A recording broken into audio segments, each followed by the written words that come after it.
So 11th ஸ்டாண்டர்டுக்கு ரொம்ப ரொம்ப முக்கியமான வீடியோ. எப்படி இப்போ இன்னிலேருந்து 1.5 நாள் தான் டைம் இருக்குது. ஸோ 1.5 நாளாக 90க்கு 90 எடுக்க முடியுமான்னு கேட்டால் கண்டிப்பாக முடியும். இப்போ 12th ஸ்டாண்டர்ட் எக்ஸாம் முடிஞ்சிருக்கு. ரொம்ப ஈஸியாக கேட்டிருக்காங்க. நம்ம சேனலுக்கு சப்ஸ்கிரைப் பண்ணலாம் பண்ணுங்கள். நம்ம சொன்ன கொஸ்டின் தான் 12th ஃபுல்லாக வந்திருக்கு. அதே மாதிரி 11th வந்துடும். இப்போ இந்த பிடிஎஃபை கவனிங்க. இந்த பிடிஎஃப் உங்களுக்கு கண்டிப்பாக கிடைக்கும். அவசரப்பட்டு பிடிஎஃப் கிளிக் பண்ணிட்டு போகணும்னு நினைக்காதீங்க. வீடியோ ஃபுல்லாக பாருங்கள். அப்போ தான் புரியும் நான் என்ன சொல்கிறேன்னு. சப்ஸ்கிரைப் பண்ணலாம் பண்ணுங்கள். அண்ட் வாட்ஸ்அப் சேனல் லிங்க்கில் கண்டிப்பாக ஜாயின் பண்ணுங்கள். 1 மார்க்கை பொறுத்தவரைக்கும் புக் பேக் நல்லா படிச்சுங்க. ஒரு 10வது வரும். 12த்துக்கெல்லாம் 12 வந்துச்சு இன்றைக்கி. ஸோ புக் பேக்கு இலக்கண தேர்ச்சிக்கோள் 1 மார்க்கு ரெண்டுமே இதில் இருக்குது. ரெண்டுமே நீங்கள் வந்து ஆன்சரோடு படிச்சுக்கலாம். ஸோ அடுத்து நெக்ஸ்ட்டு வந்து பார்த்திங்கன்னா உங்களுக்கு பாருங்கள் இருங்க ஒரு நிமிஷம். குருவினா இருக்குது ஓகேவா. ஸோ அதுக்கப்புறம் இலக்கணம் மொழிபெயர்ச்சி. ஸோ இலக்கணம் மொழிபெயர்ச்சியில் வந்து பார்த்திங்கன்னா உங்களுக்கு என்னெல்லாம் கொஸ்டின்ஸ் படிக்கணும் மட்டும் சொல்கிறேன். அதை மட்டும் பாருங்கள். சரி, மார்க் பண்ணி வச்சுக்கோங்க. அதுக்கு தான் நான் பிடிஎஃப் மட்டும் கிளிக் பண்ணி போயிடாதீங்கன்னு நினச்சேன். சொல்ல வந்தேன். இதெல்லாம் 1 மார்க்கு சரிங்களா. இலக்கண தேர்ச்சிக்கோள் 1 மார்க்கு. இங்கே பாருங்கள் இணையான தமிழ் சொல். ஸோ இது வந்து நீங்கள் வந்து இதுவும் 2 மார்க்கில் கேட்க வாய்ப்பு இருக்குது. 1 மார்க்கில் கேட்பாங்க. கலை சொல்லாக்கம் உங்களுக்கு தெரியும் 2 மார்க்கில் கேட்பாங்க, பார்த்துக்கோங்க. அதுக்கப்புறம் வந்து பார்த்திங்கன்னா இலக்கண குறிப்பு. ஸோ இலக்கண குறிப்பு கண்டிப்பாக இதிலிருந்து தான் வரும். 2 மார்க்லையும் கேட்க வாய்ப்பு இருக்குது, 1 மார்க்லையும் கேட்க வாய்ப்பு இருக்குது. நல்லா பார்த்துக்கோங்க. இலக்கண குறிப்பு சூத்திரம் தெரியாதவங்க பார்த்துக்கோங்கப்பா. அடுத்து குருவினாவை செய்யுளில் வந்து பார்த்திங்கன்னா ஒரு 10 குருவினை கொடுத்து அட்லீஸ்ட் இதை படித்தாலும் எழுதிடலாம். எவ்வளோ இருக்குது? ஒரு 20 இருக்குது, 25 இருக்குது. ஸோ கண்டிப்பாக இது போதும், எழுதிடலாம். அடுத்து உரைநடை குருவினா. ஸோ உரைநடை குருவினா ரொம்ப ஈஸி தான், 10 தான் இருக்குது, பார்த்துக்கோங்க போதும். அடுத்து வந்து இது வந்து பார்த்திங்கன்னா 7 to 14 கலைச்சொற்கள் கேட்பாங்க. இருந்தாலும் இதுலேருந்து ஸ்டார்டிங்னு வச்சுக்கோங்க. கலைச்சொற்களும் சேர்த்திக்கோங்க. பேச்சு வழக்கு எழுத்து வழக்கு கண்டிப்பாக ஏதோ ஒன்று கேட்டுருவான். அடுத்தது இதெல்லாம் வந்து பார்த்திங்கன்னா இலக்கண கொஸ்டின் ஆன்சர். அது கூட படிக்கணும்னு அவசியம் இல்லை. ஸோ இது பாருங்கள், வேறு சொற்களை எடுத்துக்காட்டி உள்வர மாற்றுக, இதுவும் கேட்பாங்க. மயங்கோலி சொற்கள் கேட்பாங்க. நான் என்னெல்லாம் சொல்கிறேனோ அது மட்டும் பாருங்கள் 2 மார்க்கில். அடுத்தது இதெல்லாம் வந்து பார்த்திங்கன்னா 2 மார்க்கில் கேட்க வாய்ப்பு இருக்குது. ஸோ வல்லினமைகளை இட்டும் நீக்கியும் எழுதுங்க, அதை பார்த்துக்கோங்க. அடுத்து வந்து பார்த்திங்கன்னா ஊமை உருவகம் வேறுபடுத்துக, இது கேட்பாங்க. ஸோ அடுத்து வல்லினமை இட்டும் நீக்கியும் எழுதுங்க பார்த்துக்கோங்க. தமிழாக்கம் தருக பார்த்துக்கோங்க. சொல்லை பிரித்து சேர்த்து எழுது கண்டிப்பாக கேட்பான், தொடரமைக்க. அடுத்து வந்து பார்த்திங்கன்னா உங்களுக்கு விடைக்கேற்ற வினா கேட்பான். கலை சொல்லாக்கம் பொருள் தருக, அது கேட்பாங்க. ஸோ அடுத்து வந்து பார்த்திங்கன்னா விடுபட்ட சொற்களை கண்டறிந்து எழுதுக, இதுவும் கேட்பாங்க. ஸோ மரபு சொற்களை தொடர்ந்து அமைத்து எழுதுக, ஸோ அதுவும் கேட்பாங்க, கண்டிப்பாக கேட்பாங்க. நிறுத்தல் குறியீடுகள் வகைகளை கூறுக, ஸோ இதுவும் கேட்கலாம். ஸோ அதுக்கப்புறம் அவ்வளோதான். பகுபதர் உட்படும் புணர்ச்சி. ஸோ இதையாவது ஒழுக்கமாக பார்த்துட்டு போங்க 2 மார்க்கு. பகுபதர் உட்படும் கண்டிப்பாக வந்து பார்த்தீங்கன்னா இதில் இருக்கிறது மட்டும் படித்தா போதும் கிட்ட, இதில் இருக்கிறது மட்டும் படித்தா போதும், கண்டிப்பாக ஒன்று கேட்டுருவோம். அந்தளவுக்கு இம்பார்ட்டன்ட். அடுத்தது பயிற்சியும் இருக்குது. பயிற்சி முடிஞ்சளவு பாருங்கள். புணர்ச்சி விதி வந்து பார்த்திங்கன்னா அட்லீஸ்ட் படிக்க முடியலன்னா ஈறுபோதல் இனமிகள் வர மாதிரி பாருங்கள். அருவினை, செயங்கள், செங்கயல்.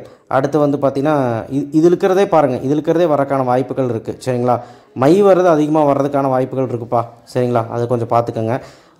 உங்களுக்கு இன்னும் டவுட்டாக இருந்தால் புணர்ச்சி இதற்கான பகுபதர் உறுப்புகளுக்கு மட்டும் நம்ம வீடியோ போட்டுக்கோம். விவேக் மேக்ஸ் அண்ட் சயின்ஸ் பகுபதர் உறுப்புகளும் புணர்ச்சின்னு அடிச்சிங்கனாலே வரும் சரிங்களா. கண்டிப்பாக 7 to 14 பாருங்கள். அண்ட் சிறுவினாவை பொறுத்த வரைக்கும் நான் இந்த பிடிஎஃப் இருக்கிறது மட்டும் படித்தா போதுங்க.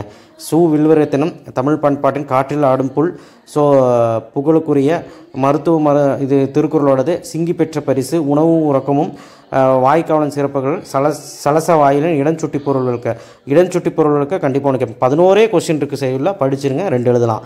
அடுத்தது சிறுவினா உரைநடை, எண்ணுயிர் தமிழ் மொழி, வேதி கலப்பில்லதா பூச்சிக்கொல்லி.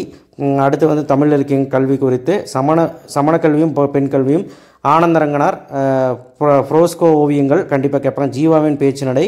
இதில் இருக்கிற பாயிண்ட்ஸே நீங்கள் எழுதினா போதும். தமிஸ்கம் என்றால் என்ன? இயற்கையோட உரையாடல் ஒன்றை. ஸோ அதுலேயும் ஒரு 11 கொஸ்டின், இதில் ஒரு 9 கொஸ்டின். அவ்வளோதான். சிறுவினா முடிஞ்சு, குருவினா முடிஞ்சு, சிறுவினா முடிஞ்சு. சூப்பர். இப்போ அடுத்த 4x3 செக்ஷன். எந்த செக்ஷன்னா நமக்கு அணி, திணைத்துறை, நயம் அதெல்லாம் எழுதணும். இதில் வந்து பார்த்திங்கன்னா வேற்றுமையணி, ஊமையணி, உருவக அணி, சொல் பின்வருணி, சொல் பின்வருநிலையணி, பிரிது மொழிதல் அணி. நீங்கள் எல்லாமே படிக்க வேண்டாம், நான் சொல்கிறது மட்டும் பாருங்கள். வேற்றுமையணி, ஊமையணி, உருவக அணி படிச்சுக்கோங்க. சொற்பொருள் பின்வருநிலை அணி படிச்சுக்கோங்க. பிரிது மொழிதல் அணி படிச்சுக்கோங்க போதும். அடுத்து வந்து திணைத்துறையில் பொதுவியல் திணை கூட படிங்க, வரும். சான்றோடு எழுதணும், எல்லாமே இப்படியே தான் எழுதணும். பெருமொழி காஞ்சித்துறை கண்டிப்பாக வருங்க. துறையில் இந்த துறை தான் இந்த வருஷம் வரப்போகுது. பாடான் திணை கண்டிப்பாக படிச்சுக்கோங்க, இல்லை 12th கேட்டது தான்.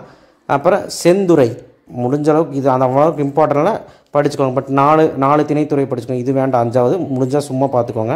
நயம் பாராடுதல் வந்து பார்த்திங்கன்னா மைய கருத்து இந்த மாதிரி எழுதிட்டு, மோனை, எபு, அணி இந்த மாதிரி ஏதோ ஒரு 3 நயம் எழுதிட்டு லாஸ்ட்டில் முடிவு எழுதுங்க. சரிங்களா? இதே தான் வரும்னு சொல்ல முடியாது. நயம் படுறதை பற்றி ஓன் தான். ஸோ எதுகைனா என்ன, மூனைனா என்ன, இயல்புனா என்னன்னு தெரிஞ்சுக்கிட்டு பண்ணுங்கள். 10th படிச்சுக்கிட்டு இருக்கீங்க. ஸோ என்னை கேட்டால் நயம் பாடல் எழுதுங்க. தமிழாக்கம் தருக எழுதுங்க. தமிழாக்கம் தருக ஈஸியாக தான் இருக்கும். பாருங்கள், இது மட்டும் பாருங்கள் அட்லீஸ்ட்டு. அடுத்து அழகிட்டு வாய்ப்பாடு முடிஞ்ச அளவுக்கு 10th படித்ததே வாய்ப்பாடை பயன்படுத்தி படிக்கலாம். அதுவும் வரக்கான வாய்ப்புகள். பத்தியை படித்து விடையடையும் கேட்கறக்கான வாய்ப்புகள். ஓனாக கேட்கக்கூட வாய்ப்பு இருக்குது. இதெல்லாம் கேட்க மாட்டாங்க. அவ்வளோதான்.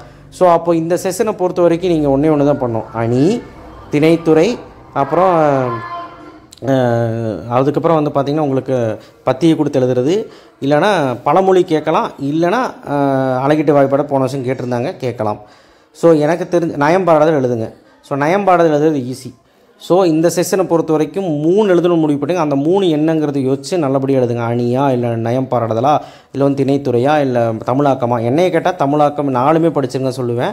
அப்போ தான் ஏதோ 3 கரெக்டாக எழுத முடியும். அடுத்தது இதெல்லாம் வேண்டாம். சரிங்களா? அடுத்து வந்து பார்த்திங்கன்னா இதெல்லாம் வேண்டாம். நெடுவினா நேற்றே சொல்லிட்டேன். இதுலேருந்து தான் சொன்னேன்.